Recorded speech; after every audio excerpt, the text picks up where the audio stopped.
Raoult's law क्या होता है, vapour pressure of any component in solution is equal to the product of vapour pressure of that component in pure form and its mole fraction in the solution. मतलब किसी हमें एक कोई भी gas है उसका वेपर प्रेशर निकालना है तो उसका वेपर प्रेशर क्या होगा, total vapour pressure into mole fraction उसी का। ऐसे ही अगर मुझे सॉल्यूट का निकालना है तो सॉल्यूट का मोल फ्रैक्शन वेपर प्रेशर क्या होगा, उसी का तो मतलब vapour pressure of the solution into mole fraction of that solute. ऐसे अगर मैं टोटल निकालना चाहूँ सॉल्यूशन का तो P A plus P B. अब अगर मैं एक वॉलेटाइल सरफेस के लिए राउल्स लॉ देखूँ तो मैंने दो गैसेस ली, एक लिया वॉलेटाइल सॉल्वेंट, एक लिया सॉल्यूट जो कि वॉलेटाइल है। अब दोनों में किसी का भी पी नॉट ज़ीरो के बराबर नहीं है। तो सॉल्यूशन का अगर मैं देखूँ लिक्विड फेज जो कि वेपर प्रेशर आएंगे, तो इसका अगर ग्राफिकल रिप्रेजेंटेशन से देखा जाए तो कुछ ऐसा इसका ग्राफिकल रिप्रेजेंटेशन आएगा। एक्स भी अगर ज़ीरो है, एक्स ए वन है, यहाँ पे एक्स वन है और एक्स ए ज़ीरो है, तो यहाँ पे वेपर प्रेशर है, यहाँ पे मोल फ्रैक्शन है। तो कुछ ऐसा इसका ग्राफ देखा जाएगा जहाँ पे ये रिप्रेजेंट करेगा टोटल प्रेशर को। राउल्स लॉ अगर हम नॉन वॉलेटाइल मतलब जिसके वेपर्स नहीं बन रहे हैं, तो यहाँ पे सॉल्वेंट जो कि वॉलेटाइल है और सॉल्यूट जो कि नॉन वॉलेटाइल है, तो यहाँ पे सॉल्यूशन बन के आया जिसमें अगर सॉल्यूट जो है वो नॉन वॉलेटाइल है तो उसका प्रेशर भी नहीं आएगा। तो टोटल प्रेशर किसके बराबर होगा, P naught A X A के बराबर होगा। अब राउल्स लॉ जो कि एक स्पेशल केस है हेनरीज लॉ का। राउल्स लॉ में क्या होता है, P is P naught A and X A, और हेनरीज लॉ क्या होता है, P A is equals K H into X A. Mole fraction of substance in vapour phase. Vapour phase में अगर देखा जाए तो Dalton's law of partial pressure, यहाँ पे पार्शियल प्रेशर ऑफ ए किसके बराबर होगा, मोल fraction of A in vapour face into total pressure, जहाँ पे वाई ए किसके बराबर है, एक्स ए के बराबर है, जहाँ पे पी एस मतलब टोटल प्रेशर है, vapour pressure of the solution. तो Y A is equals P A upon P S. ऐसे ही further Y B is equals P B upon P S. Y B मतलब क्या है, यहाँ पे वेपर फेस में मोल फ्रैक्शंस हैं, दोनों का टोटल कर दूंगी तो 1 आ जाएगा। आइडियल सॉल्यूशन वो है जो राउल्स लॉ को ओबे करता है हर एक कंडीशंस पे। P S is equals P A plus P B, या फिर solvent solute and solution interaction similar होगा, मतलब इसमें जो इंटरेक्शन होगा सॉल्यूट का और सॉल्वेंट का वो बराबर होगा सॉल्यूट के सॉल्यूशन के इंटरेक्शन के। जैसे पी एस किसके बराबर होगा, टोटल फ्रैक्शन बराबर होगा P naught A X A plus P naught B X B के। Delta G of mixing negative, delta S of mixing positive. Delta G मतलब गिव्स एनर्जी, डेल्टा एस मतलब एंट्रोपी, ये स्पॉन्टेनियस रिएक्शंस हुई। Delta V of mixing zero, delta H of mixing मतलब enthalpy zero, delta U of mixing is zero and delta P जो कि क्या आएगा, P observed minus P calculated.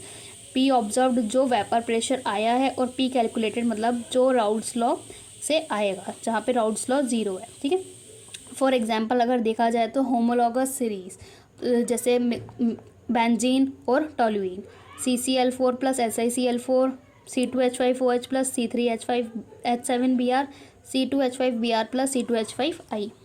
अब यहाँ पे क्या है, पी नॉट ए का प्रेशर ज़्यादा है as compare to P naught B, जैसे यहाँ ग्राफ से देखा है। एच बॉन्डिंग क्या होती है, हाइड्रोजन बॉन्डिंग क्या है, strong force of attraction between H, F, O और N। जैसे यहाँ पे हमारा देखा गया है F और H के बीच में यहाँ पे हो रही है हाइड्रोजन बॉन्डिंग, जहाँ पे H है पार्शियल पॉजिटिव, F है पार्शियल निगेटिव। ऐसे C2H5OH में हाइड्रोजन बॉन्डिंग, इसमें क्या देखी गई है, इंटरमोलिकुलर H बॉन्डिंग देखी गई है। ठीक, ऐसी HCl में इसमें क्या है, डाइपोल डाइपोल इंटरेक्शन है, CH3CO CH3 इसमें डाइपोल डाइपोल इंटरेक्शन है। तो जो H बॉन्ड होता है वो ग्रेटर होता है दैन डाइपोल डाइपोल इंटरेक्शन से। नॉन आइडियल सॉल्यूशंस क्या होते हैं, जो राउल्स लॉ को ओबे नहीं करते हर टेम्परेचर और प्रेशर पे। जैसे इसका और इसका अट्रैक्शन इसके अट्रैक्शन के बराबर नहीं होगा। अब अगर मैं प्रॉपर्टीज़ देखूँ नॉन आइडियल सॉल्यूशन की, जो टोटल प्रेशर होगा वो इन दोनों प्रेशर के बराबर नहीं होगा। Delta G Gibbs energy negative होगी, एंट्रोपी पॉजिटिव होगी स्पॉन्टेनियस, और जो डेल्टा वी होगा वो ज़ीरो के बराबर नहीं होगा, डेल्टा एच ज़ीरो के बराबर नहीं होगा, डेल्टा यू ज़ीरो के बराबर नहीं होगा। जो डेल्टा पी होगा वो P observe minus P calculated भी ज़ीरो के इक्वल नहीं आएगा।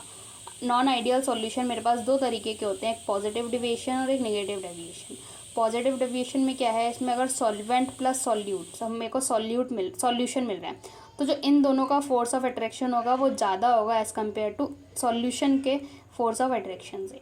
तो इसमें जो टोटल प्रेशर होगा वो ज़्यादा होगा then P naught A X A plus P naught B X P. Delta U of mixture positive, delta V of mixture positive, delta G Gibbs energy negative, entropy positive जो भी spontaneous है। ठीक, ऐसे जो डेल्टा एच आएगा वो positive आएगा, मतलब एंडोथर्मिक रिएक्शन के लिए, मतलब या हीट एब्जॉर्ब हो रही है या फिर टेम्परेचर कम हो रहा है, तो ऐसा कुछ ग्राफ इसका देखा जाएगा। ऐसे निगेटिव डेविएशन में क्या होगा, जो ए इंटरेक्शन और बी इंटरेक्शन है वो वीक होगा देन ए बी सॉल्यूशन के इंटरेक्शन। तो यहाँ पे जो टोटल प्रेशर होगा वो कम होगा as compare to P naught X A plus P naught B X B. यहाँ पे क्या था, ज़्यादा था, यहाँ पे क्या है, कम है। ठीक है, delta U V negative, delta H negative जो कि एक्सोथर्मिक होगा, हीट रिलीज जो कि टेम्परेचर ज़्यादा होगा, delta G negative, delta S positive जो कि स्पॉन्टेनियस की रिएक्शन है। ऐसे इसका यहाँ ग्राफ देखा जाएगा। तो कुछ एग्जांपल्स है पॉजिटिव डेविएशन और निगेटिव डेविएशन के लिए। पॉजिटिव के लिए है alcohol plus water, CH3OH plus water, C2H5OH plus water, acetone plus alcohol, acetone plus benzene, acetone plus CH2, CHCl3 plus CCl4। ऐसे ही निगेटिव डेविएशन के कुछ एग्जांपल्स है acid plus water, acid HCl plus water, HNO3 plus water, acid plus base जैसे कि CH3COOH plus pyridine, CH3COOH plus aniline. तीसरा देखा जाए तो एसीटोन प्लस ClCl3, जिससे एसीटोन और CHCl3 बन रहा है, के बीच में क्या हो रही है, H बॉन्डिंग हो रही है, जहाँ पे एसीटोन में डाइपोल डाइपोल इंटरेक्शंस है।